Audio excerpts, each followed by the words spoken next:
Hey dudes, it's your buddy Choppadong. It is Thursday afternoon. We're getting lined up for the main slate DFS MLB today. The Too Tight player pool is coming at you here in 3, 2, 1. Very, very simple system. This thing is what now? 28 and 14. It's a 2 out of 3.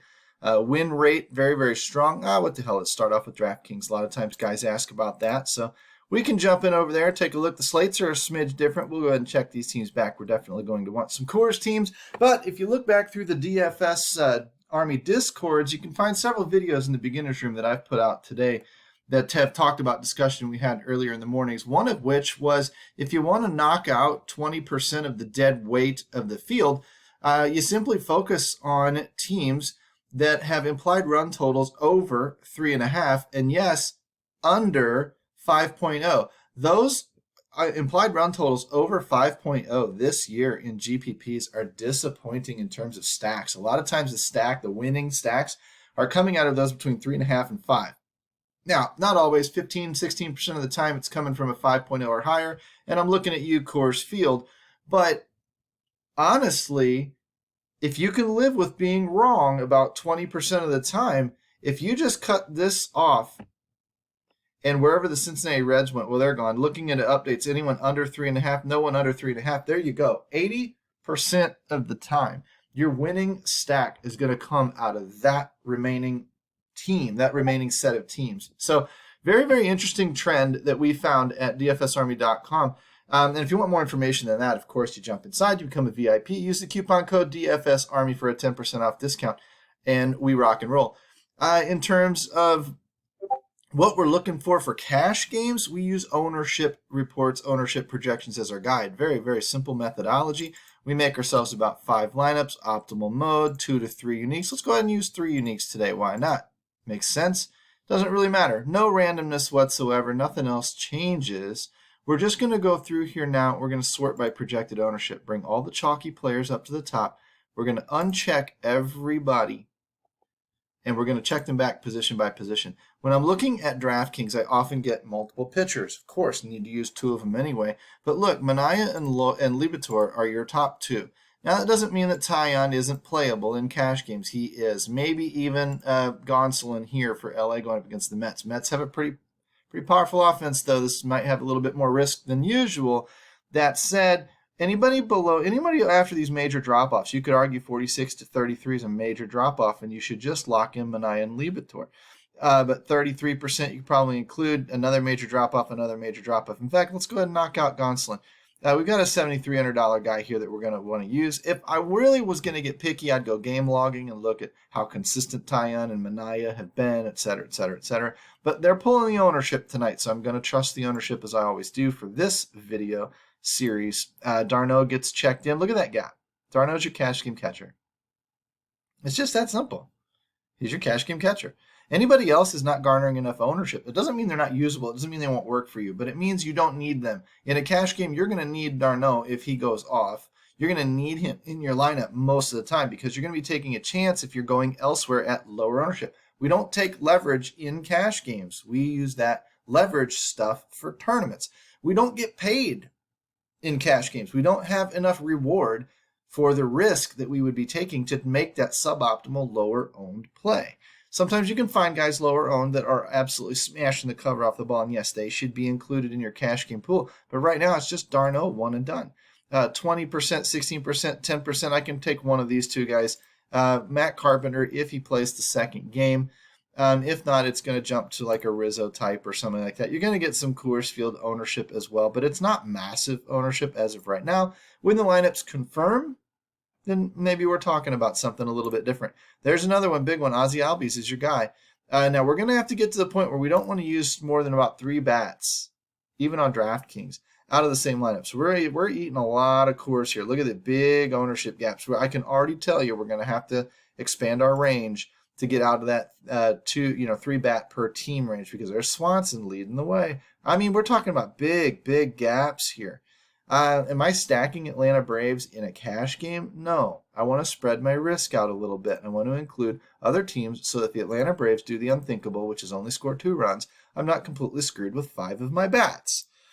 So I'm going to have to go back through here and expand beyond the 13 players a little bit. So let's come down a little bit. Let's include Mookie Betts, Daza, Connor Joe, Blackman, I don't know, Trout for sure. He's always playable.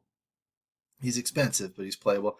3,800. I've got Daza at 3,500. I'd rather have over a Jesse Winker, so I'm probably okay there.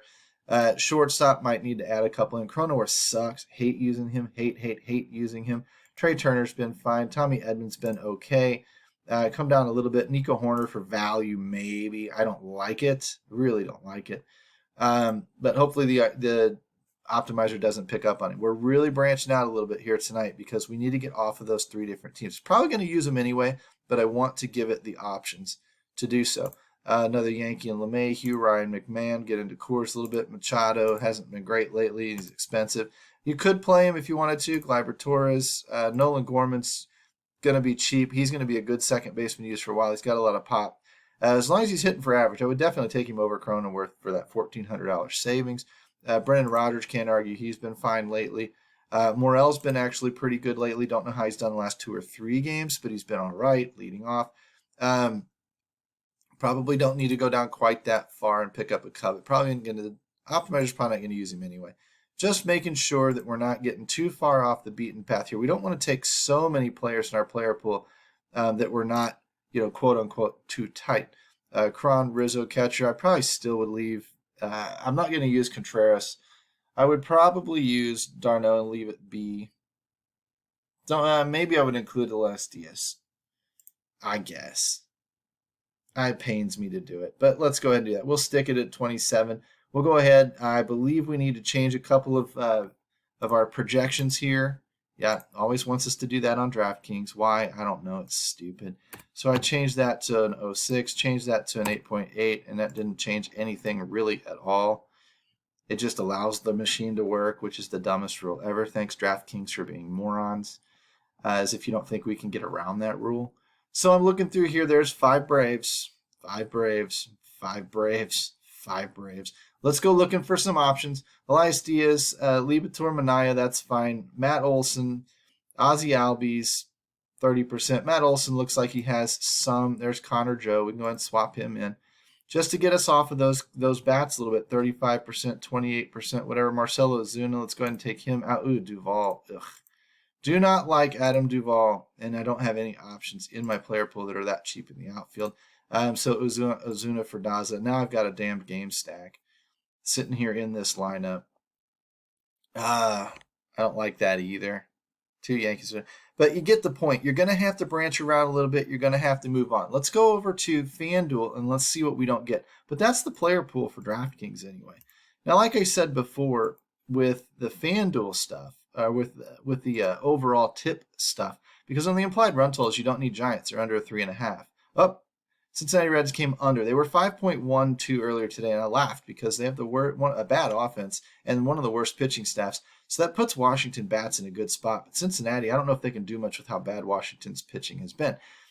You come down here, you're looking again for under the 3.5 or the over 5, and there you go. These would be the teams you would eliminate if you wanted to use that theory of anything over 5 implied runs, anything under 3.5 implied runs is no bueno for winning stacks. It happens 20% of the time, but 80% of the time it doesn't. So if you want to play the numbers 80% of the time, just X those guys off and cut out a few teams that don't have much of a winning chance as of right now. Again, is it foolproof? No. But it sure is a fun pattern to pick up on that makes you different than everybody else that you're playing against. Optimal mode, 2 to 3 uniques, no randomness, no nothing else. Just lather, rinse, repeat the system. Click projected ownership, turn off all the check marks, and let's go hunting again. Alex Wood all of a sudden shows up. Looky there. 18-18, you could maybe include Minaya and whatever, but you're probably not using them. Alex Wood's probably the guy over on FanDuel for cash games. Catcher and first baseman are combined. You don't see a lot of catchers over there. We may not be using d'Arnaud much. Joey Votto, that's a big number for Joey Votto. Probably because he's so damn cheap and he's in a good spot against a bad pitching staff. Makes him kind of the lock at first base, it appears. Matt Olson, Cron, Freeman, these guys are all pivots unless you knew of a hot one that was sitting around out there that's producing night in and night out at a cash game clip. You just don't have to get much out of Joey Votto at 2,500 for him to make cash value. You can focus on some better spots. And this might get us into Coors Field in a couple of spots as well. Ozzy Albies, Brandon Drury. There you go, bang, bang. And then a huge drop-off, right? So these are your cash game guys. Third base, Austin Riley, Brandon Drury, maybe Moustakas. It looks like we're focusing on Reds. They must be dirt cheap. Of course, they are facing a horrible pitching staff. So the odds are, if anyone's going to put up runs tonight, the Reds might do it. In cash games, in tournaments, you might not need the full 4 stack in a winning stack combination. There's another big drop off between 31 and whatever. So if I wanted to include Kyle Farmer, I could. I'll include Trey Turner just to see if he pops in there. Because I know Trey Turner's a great cash game play. Out in the outfield, we've got some Juan Soto, which is interesting because he's been shit lately. Nick Senzel, Marcelo Ozuna has been pretty crappy lately too. May or may not include him. He's getting some ownership. Soto's getting ownership. If he has a good game, he's going to hurt you. Tommy Phams, these are just not great. Adam Duvall's not a cash game type of bat. Jesse Winker sucks. Look at this over projected crap again. I've been bringing him down lately, bringing him back to earth until he turns things around. He's been shitty. Mookie Betts, nobody's been hotter than Mookie Betts. If I can get him into the lineup, maybe not against the Mets, but I mean, if anyone's going to strike gold, it's going to be the Mook. And from here, I mean, that's about it. We're at 14 players again? We're going to have to expand that player pool. Don't need those pitchers, though. Darno, Will Smith, don't really need him. First base, I know that we said we don't need Matt Olson. We can include him. We can include Cron. I'm down here. Little John Birdie might make sense out there in San Francisco leading off. Hopefully he pulls in at the 3.93 fantasy points per dollar. It gives us a Marlin in there to get us off of Coors Field and Reds. McMahon, Birdie again, Toro, Rios, shortstop. There's Farmer, don't know that much there. Nico Horner, don't know that much there. I mean, again, I'm using ownerships as the guide. Outfield's usually where I can take it, but I just don't want to see Adam Duvall in my cash game lineup or Jesse Winker. I just don't want to see him in there. So let me see if I can get 5 lineups out of this. Looks like I can. That's sweet. There's my Alex Woodlock. Didn't use a catcher, of course. Votto and Olsen used a little bit of both of them. Used a little bit of both of them. Used 3 of those guys. Used a couple of those guys. Used a smattering of outfielders. But generally speaking, Juan Soto's in every damn lineup. If you don't like that, swap his ass out. You don't have to use Juan Soto. Nobody said you had to use Juan Soto. If you'd rather use Nelson Cruz, use Nelson Cruz. No harm there. And that gets us what? We got 3 Reds bats, 2 Braves bats, 2 Washington bats, and a Mookie Betts out there in the outfield. It's a pretty strong lineup. 3 Braves, 3 Reds, Soto, Turner, pretty strong lineup. 3 Reds, 4 Reds. I would not put 4 Reds in a cash game lineup very often. On a slate this size, I think we can find other options. I don't need to do a full-on 4 stack of Reds. Again, or Braves. It just puts me in too precarious of a position. But that said, that's how you're going to basically do it. If for a cash game, this is going to get you on the herd, hiding in the ownership, where most of the time you're going to rise and fall with everybody else. You're not going to be too far above the cut line. You're not going to be too far below the cut line. You're right there within striking distance. You make that one little pivot, lock in a Votto, make that one little pivot down here and line up 4 where we took Nelson Cruz, actually put Nelson Cruz in for Soto wherever that lineup was. Was that our top lineup? Nope. We had one in there somewhere. Nelson Cruz in there for Soto. No. But anyway, you saw me do it. You saw what I was doing. You can play around with it yourself as long as you're using any of those 17 players, 15 to 20 players over on DraftKings. You're in a good spot to produce a good, solid cash game lineup that is definitely going where everybody else is going. That's the whole point. We're not taking risk. We're playing close to the vest. We're playing conservatively because we're only turning $1 into $2. You let everybody else go off the rails and let everybody else screw up and trip over themselves, and that's when you scoop up all the money that falls out of their pockets. If this interests you, if you want to get a little bit better at DFS, MLB, or any other sport, use our cheat sheets. Come into DFSArmy.com and use the coupon code DFSArmy for a 10% off discount. In fact, if you click up here at the website, DFSArmy.com, on the free offer, we've got a lot of free offers, Underdog, Prize Picks, Super Draft, any of those that you choose trigger a free 30-day VIP period at DFSArmy.com. So jump on in. Love to talk to you. Love to dive deeper. And let's get your game right. Let's get your leagues plugged. And let's get you sailing down there on the high seas of DFS. Peace out, homies. We'll talk to you tomorrow.